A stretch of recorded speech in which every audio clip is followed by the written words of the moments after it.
স্বাগতম বন্ধুরা আজকে নতুন একটি ভিডিওতে। বন্ধুরা আজকের ভিডিওটি করার সময় আমি কিন্তু খুবই এক্সাইটেড রয়েছি। আসলে আজকে যে ভিডিওটি ফোনটি কিন্তু আমার কাছে খুবই প্রিয় একটি ফোন, বা এই কোম্পানির ফোনগুলো কিন্তু আমার সাধারণত বা এই সিরিজের ফোনগুলো আমার সাধারণত প্রিয় হয়ে থাকে। তবে বিগত দিনগুলোতে এই ফোনগুলোর পারফরমেন্স খুব একটা ভালো ছিল না। হ্যাঁ বন্ধুরা, অবশ্যই কথা বলছি রেডমি নোট 13 সিরিজের কথা। ইতিমধ্যে কিন্তু আমরা চায়না মার্কেটে Redmi note 13 pro, pro plus এবং রেডমি নোট 13 এই তিনটি ফোন কিন্তু আমরা দেখতে পাচ্ছি। তবে বন্ধুরা তিনটি ফোনের মধ্যে কিন্তু আমার সব থেকে যে ফোনটি ভালো লেগেছে সেই ফোনটির রিভিউ কিন্তু আজকে আমি আপনাদের সামনে তুলে ধরবো। আজকে কিন্তু ভিডিওতে আপনারা ফোনটির ক্যামেরা সম্পর্কে, ক্যামেরা কিন্তু একটি বিগ হাইলাইট হিসেবে আমাদের সামনে উপস্থাপন করছে। তো ক্যামেরা সম্পর্কে বিস্তারিত কথা বলা হবে। চিপসেট যেটা আমার এই অন্যান্য যে তিনটি ফোন যেটা থেকে এই ফোনটিকে আলাদা করে রেখেছে, তো চিপসেট সম্পর্কে কথা বলবো, গেমিং পারফরমেন্স নিয়ে সম্পর্কে কথা বলবো, ব্যাটারি পারফরমেন্স, অর্থাৎ ফোনটির যাবতীয় তথ্য নিয়ে কিন্তু আপনাদের সামনে কথা বলবো এবং তথ্যগুলো আপনাদের সামনে সুস্পষ্টভাবে উপস্থাপন করার চেষ্টা করব। তো বন্ধুরা একটু কথা না বাড়িয়ে শুরু করা যায়। বন্ধুরা আমরা যে রেডমি নোট 13 প্রো ফোনটি দেখতে পাচ্ছি সেই ফোনটির কিন্তু আজকে আমরা রিভিউ করব। বন্ধুরা আপনারা যেটা দেখতে পাচ্ছেন সেটা কিন্তু হচ্ছে রেডমি নোট 13 প্রো এর বক্সটি কিন্তু সাধারণত প্রিমিয়ামই আমরা খেয়াল করছি।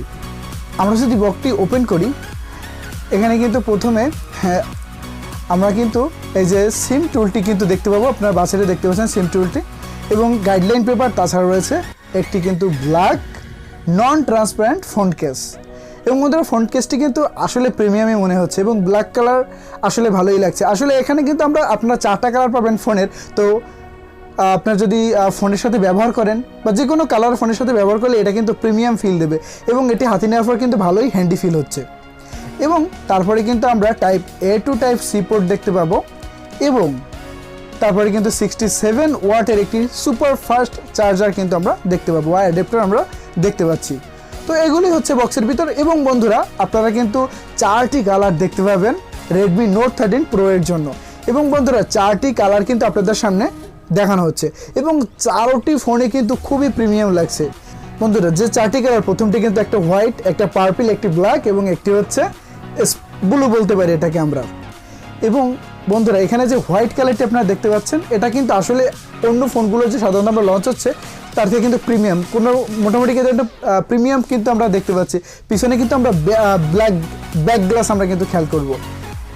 এবং এখানে কিন্তু এর মধ্যে আমার যেটা ফেভারিট সেটা কিন্তু হচ্ছে ব্ল্যাক কালার। তাই বন্ধুরা অবশ্যই আপনারা কমেন্ট করে জানাবেন আপনাদের এখানে কোন ফোনটি বা কোন কালারটি বেশি পছন্দ হয়েছে। এবং বন্ধুরা আমি কিন্তু এর পরবর্তী ভিডিওটি Redmi note 13 pro, pro plus এবং রেডমি নোট 13 তিনোটেরই এক্সপেক্স কিন্তু একই ভিডিওতে আনার চেষ্টা করব এবং দামও কিন্তু আপনাদেরকে বলার চেষ্টা করব। এবং বন্ধুরা আপনারা যদি ফোনটির লুকসের দিকেই খেয়াল করেন ভালো করে, এখানে কিন্তু আপনারা দেখতে পাচ্ছেন যে পিছনে কিন্তু গ্লাস প্রোটেকশন দেওয়া রয়েছে এবং এর যে সাইডগুলো এখানে আমরা খেয়াল করছি, দেখুন এখানে কিন্তু প্রিমিয়ামনেস আমরা খেয়াল করছি, অর্থাৎ ফুল প্রিমিয়াম কিন্তু দেখা যাচ্ছে। অর্থাৎ দূর থেকে যদি আমরা দেখি আমরা যে ব্যাকটি ফ্রেমটি দেখতে পাবো সেটা কিন্তু সাধারণত আমরা মনে করতে পারি যে অ্যালুমিনিয়ামের বা একটি মেটাল ফ্রেম কিন্তু দেওয়া হয়েছে, কিন্তু আসলে না বন্ধুরা, এটা কিন্তু একটি প্লাস্টিক ফ্রেম। যেহেতু বন্ধুরা একটি বাজেটের ফোন, বাজেট সিরিজের ফোন, অবশ্যই এখানে মেটাল কিন্তু দেওয়া সম্ভব হয়নি, যার কারণে কিন্তু তারপরেও কিন্তু ফোনটি খুবই প্রিমিয়াম কিন্তু আমাদের সামনে উপস্থাপন করছে এবং মোটামুটি কিন্তু আমরা বক্সটি ডিজাইন কিন্তু দেখতে পাচ্ছি। তবে বন্ধুরা কর্নারের দিকে আমরা কিন্তু সামান্য রাউন্ড দেখতে পাচ্ছি, তো সম্পূর্ণ বক্স না, কোনার দিকে কিন্তু আমরা রাউন্ড রয়েছে। এবং বন্ধুরা ফোনটি কিন্তু খুব ভালো হ্যান্ডি ফিল আমাদেরকে দিয়ে থাকছে। এবং পোর্টস এবং বারোশনের কথা বললে আমরা কিন্তু দেখতে পাচ্ছি 3.5mm হেডফোন জ্যাক, মাইক্রোফোন এবং একটি নয়েজ ক্যান্সেলেশন মাইক্রোফোন, আইয়ার ব্লাস্টারও কিন্তু দেওয়া রয়েছে। তো বন্ধুরা আমরা কিন্তু 3.5mm হেডফোন জ্যাকটি কিন্তু এই 2023 সালের আপডেট ফোনে এসে পেয়ে যাচ্ছি এবং ডান দিকে কিন্তু ভলিউম আপ ডাউন বাটন এবং পাওয়ার বাটন দেওয়া রয়েছে। এখানে কিন্তু সাইড মাউন্টেড ফিঙ্গারপ্রিন্ট নেই। তো এবং আমরা নিচের দিকে যদি খেয়াল করি, এখানে কিন্তু আমরা সিম ট্রে দেখতে পাচ্ছি, নয়েজ ক্যান্সেলেশন মাইক্রোফোন রয়েছে, টাইপ সি পোর্ট রয়েছে এবং এবার কিন্তু আরেকটি মাইক্রোফোন রয়েছে। অর্থাৎ এখানে কিন্তু আমরা ডুয়াল স্টুডিও স্পিকার দেখতে পাচ্ছি এবং সিম কার্ডটি আমরা ওপেন করলে কিন্তু আমরা 2টি সিমের জন্য মাইক্রো স্লট দেখতে পাচ্ছি। এক্সপ্যান্ডেবল কিন্তু কোনো মেমোরি ব্যবহার করা হয়নি। এবং ক্যামেরা মডেলটি কিন্তু আমরা যদি ভালোভাবে খেয়াল করি, এখানে কিন্তু ক্যামেরা মডেল স্ট্রাকচারটি আলাদাভাবে দেওয়া রয়েছে, যা থেকে অর্থাৎ পিছনের যে গ্লাস থেকে ক্যামেরার মডেলের যে স্পেসটি সেটা কিন্তু কিছুটা উঁচু এবং পুরোটাই দেখা যাচ্ছে যে কিন্তু গ্লাস দিয়ে এটা ব্যবহার করা হয়েছে। এবং কোনো না কোনোভাবে কিন্তু আমি এটা দেখাচ্ছি কিন্তু আইফোনের ক্যামেরার যে শেপ সেরকম কিন্তু ক্যামেরা শেপটি দেওয়া হয়েছে। এখন বন্ধুরা কিছু ক্যামেরার স্যাম্পল কিন্তু আপনাদের সামনে উপস্থাপন করা হবে। বন্ধুরা এখানে কিন্তু আপনারা দেখতে পাচ্ছেন যে এখানে কিন্তু ভিডিও কিন্তু শ্যুট করা যাচ্ছে ফোনটি থেকে। এবং বন্ধুরা 200 মেগাপিক্সেলের main camera, 8 megapixel ultra wide এবং 2 মেগাপিক্সেলের ম্যাক্রো ক্যামেরা কিন্তু দেওয়া হবে। এখানে কিন্তু আমরা সর্বোচ্চ 4K 30 fps ভিডিও শ্যুট করতে পারবো। এবং এখানে আমরা কিন্তু 3টে 720 এবং 1080pতে ভিডিও রেকর্ডিং করতে পারবো। এখানে কিন্তু 60 fps সাপোর্ট করছে না। এবং এখানে কিন্তু অনেকগুলো ভ্যারাইটি রয়েছে বা অনেকগুলো অপশন রয়েছে ভিডিও রেকর্ডিং করার। এখানে কিন্তু বন্ধুরা যে বাজার মার্কেটের ভিতর কিন্তু ভিডিওটি শ্যুট করা হচ্ছে এবং এটা কিন্তু রানিং অবস্থা অর্থাৎ হাঁটা অবস্থায় কিন্তু ভিডিওটি শ্যুট করা হচ্ছে। এটা স্টেবিলাইজেশন কিন্তু আপনারা কিন্তু দেখতে পাচ্ছেন। এখন কিন্তু 1080pতে 30 fps ভিডিও শ্যুট করা হচ্ছে, যেটা মোটামুটি কিন্তু স্টেবিলাইজেশনই কিন্তু আমাদের সামনে উপস্থান করছে। বেশি কিন্তু উপর নিচ হচ্ছে না। আমরা সাধারণত হাঁটাচলা ভিডিও করতে গেলে কিন্তু আসলে এটা খুবই প্রিমিয়াম বলা যাচ্ছে না, সাধারণভাবে কিন্তু খুব ভালো স্টেবল আমরা খেয়াল করছি। দেখুন বন্ধুরা, আসলে কিন্তু ফোনটি চায়না মার্কেট লঞ্চ হয়েছে, অন্য অন্য কান্ট্রিতে কিন্তু ফোনটি এখানে পাওয়া যাচ্ছে না। তাই বন্ধুরা কয়েক মাসের ভিতরে কিন্তু ইন্ডিয়ান এবং বাংলাদেশের মার্কেটে ফোনটি অ্যাভেলেবেল হয়ে যাবে। তো বন্ধুরা এভাবে যদি হেঁটে ভিডিও করা হয় তাহলে কিন্তু আপনারা এরকম পারফরমেন্স পেয়ে যাবেন। এবং বন্ধুরা এই ভিডিও ফুটেজটি কিন্তু অন্য একটি চ্যানেল থেকে সংগ্রহ করা হয়েছে, চাইনির একটি চ্যানেল থেকে। বন্ধুরা এই ভিডিওর মাধ্যমে কিন্তু আমি আপনাদেরকে দেখাতে চাচ্ছি যে কীভাবে আপনারা ফোনটি হাতে পাবেন বা কীরকম পারফরমেন্স আপনাদের এই ফোনটি দিয়ে থাকবে। এবং আগে থাকতে যদি আপনারা তথ্য পান তো ফোনটি কেনার জন্য যদি আগ্রহ থাকে অবশ্যই আগে থাকতে টাকা আপনারা ম্যানেজ করে রাখতে পারবেন। বন্ধুরা এবং ক্যামেরা পারফরমেন্স দেখুন খুব ভালো কিন্তু ডিটেল এখানে ক্যাপচার করছে। এবং 10x জুমে কিন্তু এই ছবিটি দেখুন খুবই কিন্তু প্রিমিয়াম লাগছে। তো মনে করা যা হচ্ছে যে কিন্তু 200 মেগাপিক্সেল আসলে পিক্সেলটা আসলে খুব একটা যে বড় ম্যাটার করে তা নয়, তবে কিন্তু এখন আমরা যে ক্যামেরাটি দেখতে পাচ্ছি সেটা আসলে যে কোনো ক্যামেরার সাথে কম্পেয়ার করার মতোই কিন্তু ক্যামেরা সামনে আমাদেরকে প্রোভাইড করে থাকছে। এবং বন্ধুরা আমরা যদি দৌড়ানোর সময় ভিডিও করি, যে হালকা একটু রান করব এবং ভিডিও করব, সেক্ষেত্রে কিন্তু আমরা বেশ শেকিভাবেই দেখতে পাচ্ছি, বেশ সাবজেক্টে কিন্তু অনেক নড়াচড়া করছে, এরকম মনে হচ্ছে ওয়াইএসের যে সিস্টেমটি সেখানে কিন্তু পুঙ্খানুপুঙ্খভাবে এখানে কিন্তু আমরা দেখতে পাচ্ছি না। তো আমরা যদি কোনো স্থিরভাবে কোনো ভিডিও করি সেক্ষেত্রে কিন্তু ভালো পারফরমেন্স পেয়ে যাব। তবে হ্যাঁ, হাঁটাচলা করলে বা দৌড়ে ভিডিও করার সময় কিন্তু আমরা একটু প্রবলেম শেকিভাবে খেয়াল করতে পারি। ফোনটিতে আরও একটি যে বিষয় আমার কাছে ভালো লেগেছে বা এই বিষয়টির কারণেই কিন্তু ফোনটি Redmi Note 13 সিরিজটিকে কিন্তু অন্যান্য ফোনের সাথে কম্পেয়ারে এগিয়ে রাখবে। বন্ধুরা ফোনটির ডিসপ্লেতে হিসেবে দেওয়া হয়েছে 6.67 ইঞ্চি এর 120 হার্জ রিফ্রেশ রেটের OLED ডিসপ্লে। এবং বন্ধুরা ডিসপ্লেটিতে কিন্তু একটি HDR 10+ এর সাপোর্ট রয়েছে এবং এটি একটি কিন্তু 5 হোল ডিসপ্লে। তো সব দিক থেকে কিন্তু ডিসপ্লেটি আমি ভালোই খেয়াল করছি। এবং পিক ব্রাইটনেসের কথা যদি বলি, আমরা কিন্তু 1800 এর পিক ব্রাইটনেস দেখতে পাচ্ছি। আমরা যদি ডাইরেক্ট সানলাইটে ফোনটি ব্যবহার করি আমাদের কিন্তু আলো স্বল্পতা মোটেও দেখা দিবে না। এবং আমরা যদি মাল্টিমিডিয়ার কথা বলি, অর্থাৎ আমরা ইউটিউবে ভিডিও দেখা হোক বা বিভিন্ন ওয়েবসাইটে ভিডিও দেখা হোক বা বিভিন্ন চ্যানেলে ভিডিও দেখা হোক, অর্থাৎ অ্যামাজন প্রাইম, নেটফ্লিক্সে ভিডিও দেখা হোক, সেক্ষেত্রে কিন্তু আমরা দুর্দান্ত পারফরমেন্স ফোনটি থেকে কিন্তু পেয়ে যাব। এবং বন্ধুরা OLED ডিসপ্লে হয় এটা কিন্তু আমরা ইন ডিসপ্লে ফিঙ্গারপ্রিন্ট আমরা কিন্তু পেয়ে যাচ্ছি, যেটা কিন্তু খুব ফাস্টভাবে কাজ করবে। তো বন্ধুরা ডিসপ্লের কথা যদি বলতে যাই, আমরা কিন্তু দুর্দান্ত ডিসপ্লে পাচ্ছি। হ্যাঁ বন্ধুরা, ক্যামেরা ভালো পাচ্ছি, ডিসপ্লে ভালো পাচ্ছি। এবার আসা যাক বন্ধুরা ফোনটির যে মেইন একটি বিষয়, সেটা হচ্ছে ফোনটির চিপসেট। এবং বন্ধুরা এই যে তিনটি ফোন Redmi Note 13, 13 Pro এবং Pro Plus, এই তিনটির মধ্যে আমি 13 Proটা বেছে নেওয়ার অন্যতম একটি কারণ হচ্ছে ফোনটির চিপসেট। আমরা যে অন্য দুটি ফোন অর্থাৎ Redmi Note 13 এবং 13 Pro Plus এই দুটিতে কিন্তু আমরা MediaTek Dimensity চিপসেট দেখতে পাচ্ছি।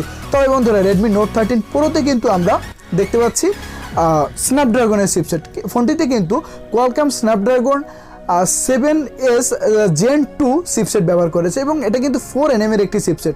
এবং জিপিইউ হিসেবে 710 এর জিপিইউ কিন্তু ব্যবহার করা হয়েছে। তো সার্বিক দিক থেকে চিপসেটটি কিন্তু অনেক ভালো আমরা খেয়াল করছি। তবে বন্ধুরা এই Redmi Note 13 সম্পর্কে এত বলার কি আমি আপনাদেরকে বুঝিয়ে বলছি। আপনারা যে এখন ভিডিওটি দেখতে পাচ্ছেন এটা কিন্তু Redmi Note 7 Pro ফোনটি থেকে শ্যুট করা, যে ফোনটি কিন্তু আমরা 19 সালে আমরা দেখেছিলাম। আমি ফোনটি 19 সালে কিন্তু বাই করেছিলাম, তখন থেকে কিন্তু ফোনটি আমি ব্যবহার করেছি, আমি অনেক গেম খেলেছি।